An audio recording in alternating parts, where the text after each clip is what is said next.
Bom dia!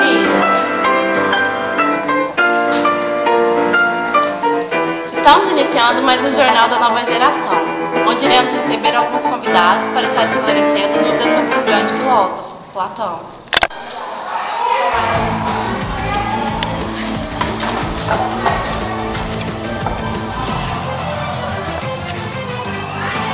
Estamos aqui com a Keila, aluna da UNFB e da professora Lara.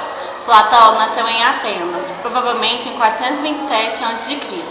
e morreu em 347 a.C., um ano após a morte do estadista Péricles. Seu pai, Aristão, tinha como ancestral o rei Cóleros e sua mãe, Periquitione. Tinha Solon entre seus antepassados. Inicialmente, Platão entusiasmou-se com a filosofia de Crato, um seguidor de Heráclito. Correto, Keila?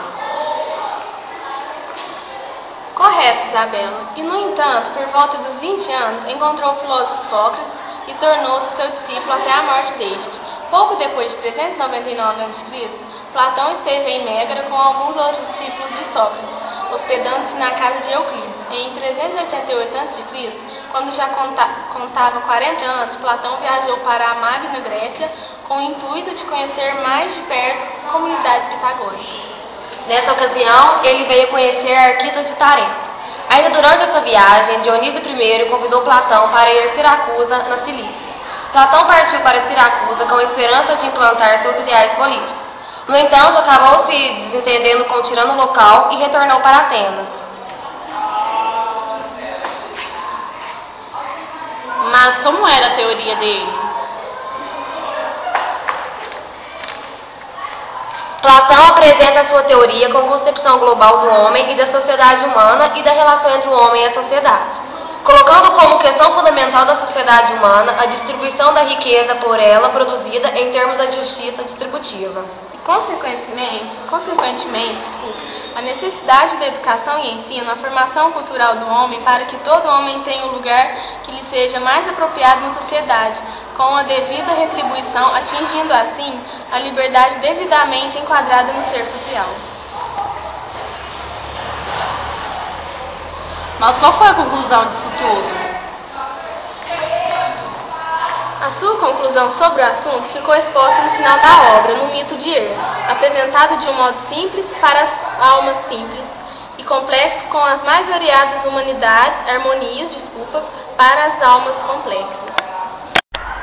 Agora vamos para algumas enquetes nas escolas da rede pública, com a nossa repórter Bianca, para saber quais são as dúvidas que esses alunos possuem.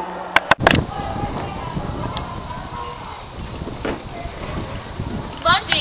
Estamos aqui na Escola Estadual São Gabriel com os alunos do ensino médio para esclarecer algumas dúvidas sobre o filósofo Platão.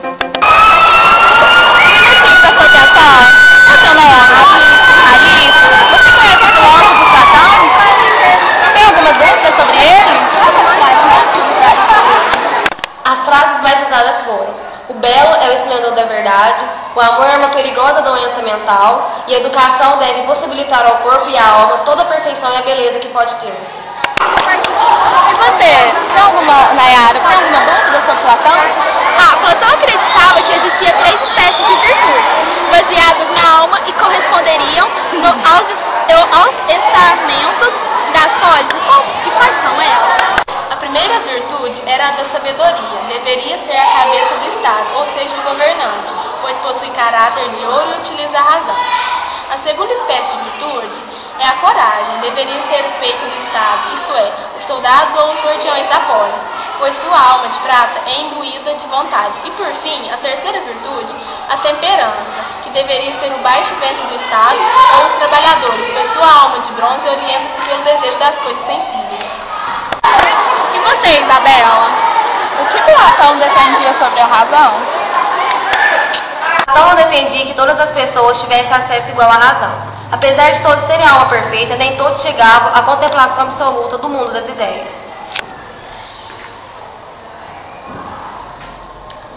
Toda ciência platônica é uma reminiscência. A investigação das ideias supõe que as almas preexistiram em uma região divina onde contemplavam as ideias. Podemos tomar como exemplo o mito da parelha alada, localizado no diálogo Pedro, de Platão. Nesse diálogo, Platão compara a raça humana a carros alados. Tudo que fazemos de bom dá força das nossas asas. Tudo que fazemos de errado tira a força das nossas asas. Ao longo do tempo, fizemos tantas coisas erradas que nossas asas perderam as forças. E sem elas para nos sustentarmos, caímos no mundo sensível, onde vivemos até hoje. A partir deste momento, fomos condenados a vermos apenas as sombras do mundo das ideias.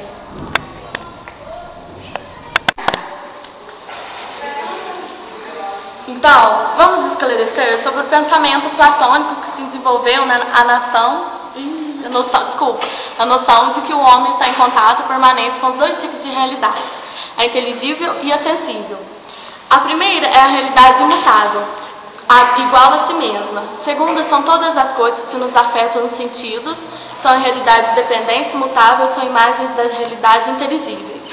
Tal concepção de Platão também é conhecida como teoria das ideias e teoria das formas. Foi desenvolvida como hipótese no diálogo de Fedon, que constituiu uma maneira de garantir a possibilidade do conhecimento e fornecer inteligibilidade relativa aos fenômenos. Platão também elaborou uma teoria genealógica, ou seja, uma teoria explica como se pode conhecer as coisas, ou ainda a teoria do conhecimento. Segundo ele, ao ver um objeto repetidas vezes, uma pessoa se lembra aos poucos da ideia daquele objeto que viu no mundo das ideias. Para explicar como se dá isso, Platão recorre a um mito ou uma metáfora, segundo a qual, antes do nascer, a alma de cada pessoa viva é uma estrela, onde se localizam as ideias. Quando uma pessoa nasce, a sua alma é jogada para a Terra. O impacto que ocorre faz com que se esqueça o mundo das estrelas. Mas, ao ver o objeto aparecer de diferentes formas, como há diferentes árvores que se pode ver, a alma se recorda das ideias daquele objeto que foi visto nas estrelas. Tal recordação em Platão chama-se anamnésia. É isso aí, pessoal. Espero que tenham tirado suas dúvidas. Tenham um bom dia e até amanhã.